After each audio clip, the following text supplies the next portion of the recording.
ಆತ್ಮೀಯ H16 news ಅರ್ಥಾತ್ ಸೀತಾರಾಮ್ ನ್ಯೂಸದ ವೀಕ್ಷಕರೇ, ನಾನು ನಿಮ್ಮವ ಎಂ ಆಯುಧ ಮಲ್ಲಪ್ಪ ಜೊತೆವರು. ತಾವು ಈಗ ಸುದ್ದಿಗಳ ಲೋಕಕ್ಕೆ ಎಂಟ್ರಿ ಹೊಡಿತಾ ಇದ್ದೀರಿ. ಈ ಸುದ್ದಿಗಳನ್ನು ಪ್ರತಿಯೊಂದು ನೋಡೋ ಜೊತೆಗೆ ನಿಮ್ಮ ಅಭಿಪ್ರಾಯಗಳನ್ನು ಹಚ್ತಾ ಇರಿ. ಯಾಕಂದರೆ ಈ ಸುದ್ದಿಗಳು ನಿಮಗಾಗಿ, ನಿಮ್ಮ ಬದುಕಿಗಾಗಿ, ನಿಮ್ಮ ವೈಚಾರಿಕೆಗಾಗಿ, ನಿಮ್ಮ ತಿಳುವಳಿಕೆಗಾಗಿಯೂ ನಿಮಗೂ ಗೊತ್ತು. ಜೊತೆಗೆ ನಮಗೂ ನಿಮ್ಮೊಂದಿಗೆ ಇದೊಂದು ಮಾತಾಡುವಂಥ ಜೊತೆಗೆ ಸುದ್ದಿಗಳನ್ನು ಬಿಡುವಂಥ ಕೆಲಸ. ಈ ಕೆಲಸದಲ್ಲಿ ನಾವು ನಿಮ್ಮೊಂದಿಗೆ ಇದ್ದೀವಿ ಅಂತ ಹೇಳ್ತಾ ನೋಡ್ತಾ ಇರಿ ಸುದ್ದಿಗಳನ್ನು.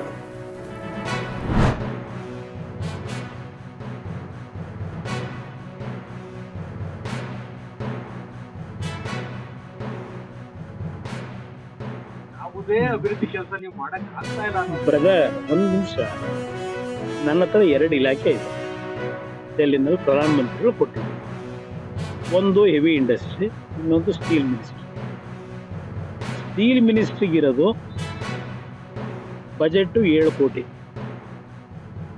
ಸ್ಟೀಲ್ ಮಿನಿಸ್ಟ್ರಿ ಇಲ್ಲಿ ಹೆವಿ ಇಂಡಸ್ಟ್ರಿಗೆ ಒಂದು PM ಅವರ ಒಂದು ವಿಷನ್ 2070ಗೆ 0 ಕಾರ್ಬನ್ ಮಾಡಬೇಕು ಅಂತ.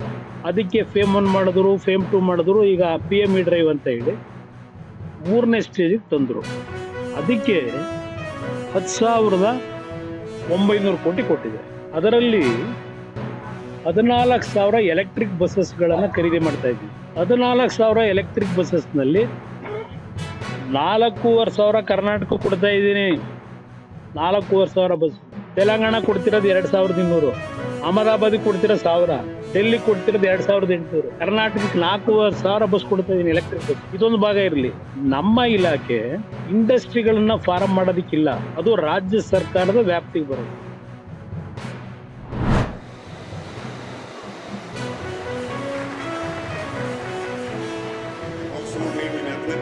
After breaking PT Usha's rank 29th in the world, his was settling in Bengaluru when he was observed in the Customs Department.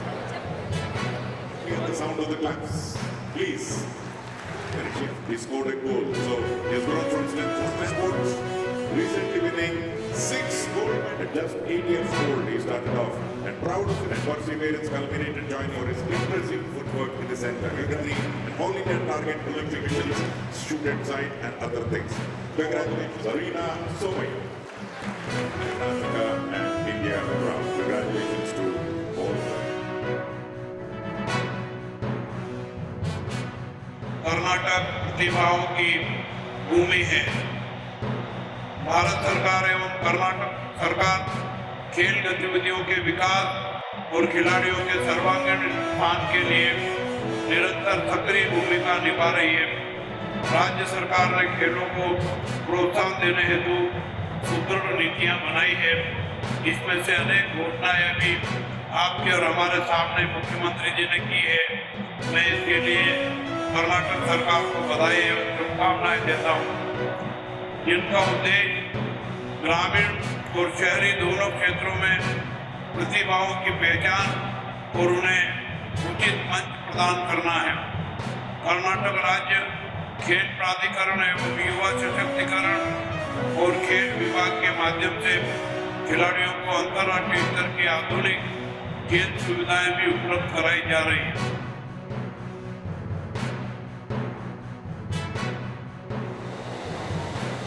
ಸ್ಫೂರ್ತಿಯನ್ನು ಬೆಳೆಸ್ಕೊಳ್ತಕ್ಕಂಥದ್ದು ಅತ್ಯಂತ ಅವಶ್ಯ.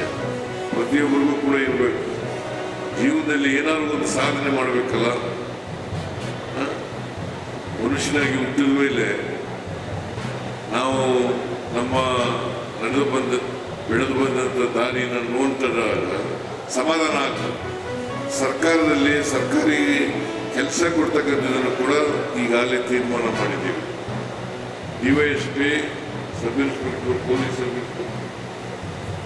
ಅಲ್ಲಿ ಆಯ್ಕೆ ಮಾಡುವಾಗ 3% ಕೊಡಬೇಕು. ಫಾರೆಸ್ಟ್ ಡಿಪಾರ್ಟ್ಮೆಂಟನ್ನು 3% ಕೊಡಬೇಕು. ಉಳಿದ ಡಿಪಾರ್ಟ್ಮೆಂಟ್ಗಳಲ್ಲಿ ಕನಿಷ್ಠ 2% ಕ್ರೀಡಾಪಟುಗಳಿಗೆ ಮೀಸಲಾಗಿರ್ತಕ್ಕಂಥ ಕೆಲಸವನ್ನು ಮಾಡ್ತೇವೆ. ಅದರಿಂದ ಹೆಚ್ಚು ಹೆಚ್ಚು ಜನರು ಕ್ರೀಡೆಯಲ್ಲಿ ಪಾಲ್ಗೊಳ್ತಕ್ಕಂಥ ಕೆಲಸವನ್ನು ಮಾಡಬೇಕು.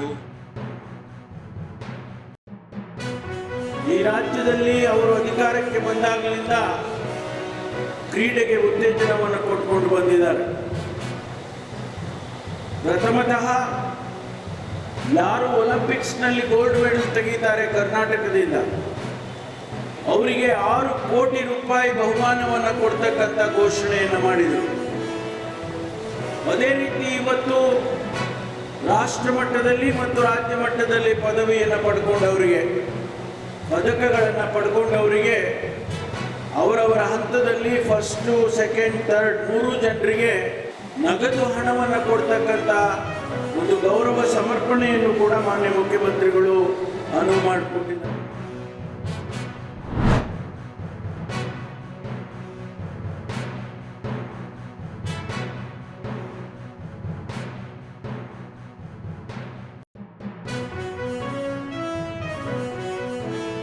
ನನ್ನ ಊರು ಬೇಲೂರು. ಏನು ಈಗ ವಿಕಸಿತ ಭಾರತ ಜಿ ಒಂದು ವಿಧೇಯಕವನ್ನ ಸಂಸತ್ತಿನಲ್ಲಿ ಮಂಡನೆ ಆಗಿದೆ. ಆ ವಿಧೇಯಕದ ಪ್ರಕಾರ 100 ದಿನಗಳಿದ್ದಂತಹ ಮಾನವ ದಿನಗಳು ಇವಾಗ 125 ದಿನಕ್ಕೆ ಏರಿಕೆ ಮಾಡಿದ್ದಾರೆ. ಅದೇ ರೀತಿ ಎಲ್ಲಾ ಗ್ರಾಮೀಣ ಬಡ ಜನರಿಗೆ ಉತ್ತಮವಾದ ಕೂಲಿಯನ್ನ ಪ್ರತಿ ವಾರ ಕೊಡೋದ್ರಿಂದ ಅವರಿಗೆ ಉತ್ತಮವಾಗಿ ಒಂದು ಒಳ್ಳೆಯ ಕಾರ್ಯಕ್ರಮವನ್ನು ಅನುಷ್ಠಾನ ಮಾಡಿದ್ದಾರೆ. ಇದ್ರ ಪರವಾಗಿ ನಾವೆಲ್ಲರೂ ಧನ್ಯವಾದಗಳನ್ನ ಅರ್ಪಿಸ್ತೀವಿ. ನಮಗೆ ಇದು ಉದ್ಯೋಗ ರಾಷ್ಟ್ರೀಯ ಯೋಜನೆ ಉದ್ಯೋಗ ಅಡಿಯಿಂದ ಮೊದ್ಲಿತ್ತು ಅದನ್ನ. ಈಗ GMP ಯೋಜನೆ ವಿಕಸಿತ ಭಾರತ ಆಗಿರೋದ್ರಿಂದ ಜಿ ಆಗಿರೋದ್ರಿಂದ ನಮಗೆ ಅನುಕೂಲ ಆಗಿದೆ. ವಿಕಸಿತ ಭಾರತ ಜಿ ಆಗಿರೋದ್ರಿಂದ ನಮಗೆ 100 ದಿನ ಕೆಲಸ ಮಾಡೋದ್ರಿಂದ ಕಡಿಮೆ ಆಗ್ತಾ ಇತ್ತು. ಈಗ 125 ದಿನ ವರ್ಕ್ ಮಾಡೋದ್ರಿಂದ ಜಾಸ್ತಿ ಅನುಕೂಲ ಆಗ್ತಾ ಇದೆ ರೈತರಿಗೆ. ಇದು ಕೇಂದ್ರ ಸರ್ಕಾರಕ್ಕೆ ತುಂಬಾ ಧನ್ಯವಾದಗಳನ್ನ ಹೇಳ್ತಾ ಇದ್ದೀವಿ. ಊರು ಬಂದು ಗೋಣಿಸೊಮ್ಮನಹಳ್ಳಿ. ವಿಕಸಿತ ಭಾರತ ಜಿ ವಿಧೇಯಕ ಮಾನವ ಕೂಲಿ ಕಾರ್ಮಿಕರ ಅಡಿಯಲ್ಲಿ 100 ದಿನಗಳ ಕೂಲಿ ಕಾರ್ಮಿಕ ದಿನಗಳಿದ್ದು ಈ ಯೋಜನೆಯಲ್ಲಿ 125 ದಿನಗಳಿಗೆ ಹೆಚ್ಚಿಸಲಾಗಿದೆ. ಇದರಿಂದ ಕೂಲಿ ಕಾರ್ಮಿಕರಿಗೆ ನರೇಗಾ ಯೋಜನೆ ಅಡಿಯಲ್ಲಿ ತುಂಬಾ ಅನುಕೂಲ ಆಗ್ತಿದ್ದು, ಇದರಲ್ಲಿ ವಾರಕ್ಕೆ 1 ದಿನದಲ್ಲಿ ಕೂಲಿಯನ್ನು ಕೊಡೋದರಿಂದ ಜನಗಳಿಗೆ, ರೈತರಿಗೆ ತುಂಬಾ ಅನುಕೂಲವಾಗಿದ್ದು. ವಿಕಸಿತ ಭಾರತ ಜಿ ವಿಧೇಯಕ ಸಂಸತ್ನಲ್ಲಿ ಮಂಡನೆಯಾಗಿದ್ದು 100 ದಿನಗಳಿದ್ದಂಥ ಕಾರ್ಯಕ್ರಮವನ್ನು 125 ದಿನಕ್ಕೆ ಜಾಸ್ತಿ ಮಾಡಿರ್ತಕ್ಕಂಥದ್ದು ನಿಜವಾಗ್ಲೂ ಕೂಡ ಗ್ರಾಮೀಣ ಭಾಗದ ರೈತರಿಗೆ ಮತ್ತು ಕಾರ್ಮಿಕರಿಗೆ ತುಂಬ ಅನುಕೂಲವಾಗಿದೆ. ಹಾಗೆ ಈ ಒಂದು ಯೋಜನೆಯಲ್ಲಿ ಗ್ರಾಮದ ಎಲ್ರಿಗೂ ಕೂಡ ಪ್ರತಿ ವಾರಕ್ಕೊಮ್ಮೆ ಕೂಲಿ ಕೊಡ್ತಕ್ಕಂಥದ್ದು ಕಡ್ಡಾಯವಾಗಿರೋದ್ರಿಂದ ನಿಜವಾಗ್ಲೂ ಕೂಡ ಇದು ಎಲ್ರಿಗೂ ಕೂಡ ಅನುಕೂಲ ಆಗಿರ್ತಕ್ಕಂಥ ಕಾರ್ಯಕ್ರಮ. ಹಾಗಾಗಿ ನಾನು ಕೇಂದ್ರ ಸರ್ಕಾರಕ್ಕೆ ಈ ಮೂಲಕ ಧನ್ಯವಾದಗಳನ್ನು ಸಲ್ಲಿಸ್ತೀನಿ. ಎನರ್ಜಿ ಇದ್ದಂಥ ಸಂದರ್ಭದಲ್ಲಿ 100 ಮ್ಯಾಂಡೇಸ್ ಒಂದು ಜಾಬ್ ಕಾರ್ಡ್ಗೆ 1 ವರ್ಷದಲ್ಲಿ ಮಾನವ ದಿನಗಳನ್ನು ಸೃಜನೆ ಮಾಡೋದಕ್ಕೆ ಅವಕಾಶ ಇತ್ತು. ಇವಾಗ ಅದನ್ನು 125 ಮ್ಯಾಂಡೇಸ್ಗೆ ಇನ್ಕ್ರೀಸ್ ಮಾಡಿದ್ದಾರೆ. ಈ ಮೂಲಕ ಗ್ರಾಮೀಣ ಭಾಗದಲ್ಲಿ ಹಲವಾರು ಜನರುಗಳಿಗೆ ಉಪಯೋಗನೂ ಸಹ ಆಗ್ತಾ ಇದೆ. ಆಮೇಲೆ ಟೋಟಲ್ ನಮ್ಮ ಗ್ರಾಮ ಪಂಚಾಯಿತಿಯಲ್ಲಿ ಸುಮಾರು ಒಂದು 1948 ಜಾಬ್ ಕಾರ್ಡ್ಸ್ ಇತ್ತು. ಆ ಜಾಬ್ ಕಾರ್ಡ್ಗಳಿಗೆ ಪ್ರತಿ ಒಂದು ಜಾಬ್ ಕಾರ್ಡ್ಗಳಿಗೆ 100 ಮಾನವ ದಿನಗಳ ಒಂದು ಗುರಿ ಇತ್ತು. ಇವಾಗ ಅದು 125 ದಿನಗಳಿಗಾಗಿದೆ. ನಾವು ಈಗ ಆಲ್ರೆಡಿ ನಮ್ಮ ಪಂಚಾಯಿತಿಯಲ್ಲಿ ಸುಮಾರು 15,000 ಒಂದು 100 ಮಾನವ ದಿನಗಳ ಸೃಜನೆಯನ್ನು ಮಾಡಿದ್ದೀವಿ.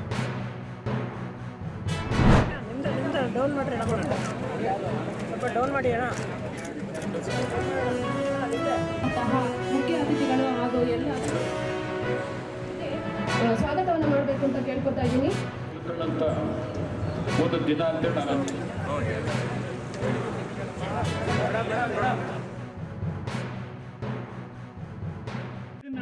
2027ಕ್ಕೆ ಪೂರ್ಣ ಮಾಡ್ತಕ್ಕಂಥ ಕೆಲಸವನ್ನು ನಾವು ಮಾಡ್ತೀವಿ.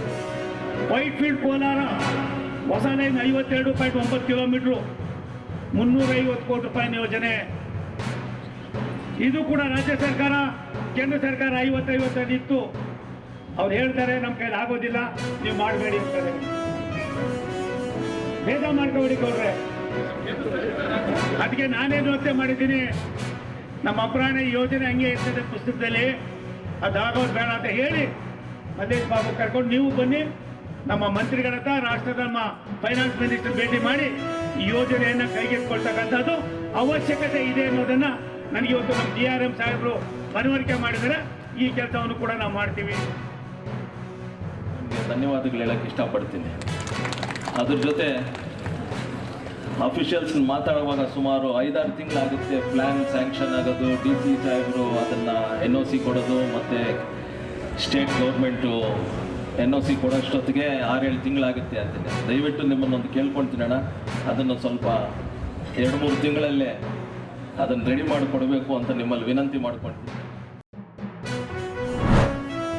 ಆದ್ಮೇಲೆ ಎಲ್ಲ ಸುದ್ದಿಗಳನ್ನು ನೋಡಿದ್ರಲ್ಲ, ಏನು ಅನಿಸ್ತು ನಿಮಗೆ?